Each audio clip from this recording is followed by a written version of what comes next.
As evening approached, there came a rich man from Arimathea named Joseph, who had himself become a disciple of Jesus. Going to Pilate, he asked for Jesus' body, and Pilate ordered that it be given to him. Joseph took the body, wrapped it in a clean linen cloth, and placed it in his own new tomb that he had cut out of the rock. He rolled a big stone in front of the entrance to the tomb and went away. Mary Magdalene and the other Mary were sitting there opposite the tomb. The next day, the one after Preparation Day, the chief priests and the Pharisees went to Pilate. "Sir," they said, "we remember that while he was still alive, that deceiver said, 'After 3 days I will rise again.' So give the order for the tomb to be made secure until the 3rd day. Otherwise his disciples may come and steal the body and tell the people that he has been raised from the dead. This last deception will be worse than the first." "Take a guard," Pilate answered. "Go, make the tomb as secure as you know how." So they went and made the tomb secure by putting a seal on the stone and posting the guard. After the Sabbath, at dawn on the 1st day of the week, Mary Magdalene and the other Mary went to look at the tomb. Suddenly, there was a violent earthquake, for an angel of the Lord had come down from heaven and, going to the tomb, rolled back the stone and sat on it. His appearance was like lightning, and his clothes were white as snow. The guards were so afraid of him that they shook and became like dead men. The angel said to the women, "Dinna be afraid, for I know that you are looking for Jesus, who was crucified.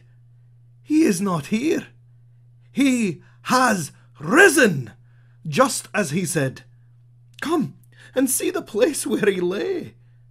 Then go quickly and tell his disciples, he has risen from the dead and is going ahead of you into Galilee. There you will see him. Now, I have told you." So the women hurried away from the tomb, afraid yet filled with joy, and ran to tell his disciples. Suddenly, Jesus met them. "Greetings," he said. They came to him, clasped his feet, and worshipped him. And Jesus said to them, "Do not be afraid. Go and tell my brothers to go to Galilee. There they will see me." While the women were on their way, some of the guards went into the city and reported to the chief priests everything that had happened.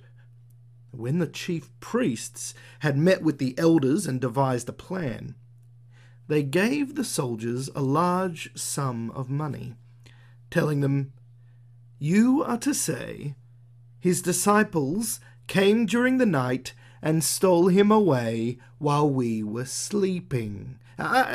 If the report gets to the governor, we will satisfy him and keep you out of trouble." So the soldiers took the money and did as they were instructed. And this story has been widely circulated among the Jews to this very day. Then the 11 disciples went to Galilee, to the mountain where Jesus had told them to go. And when they saw him, they worshipped him, But some doubted, and Jesus came to them and said,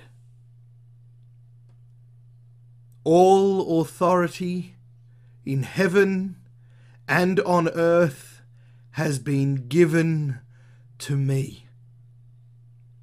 Therefore go and make disciples of all nations, baptizing them in the name of the Father and of the Son and of the Holy Spirit, and teaching them to obey everything I have commanded you.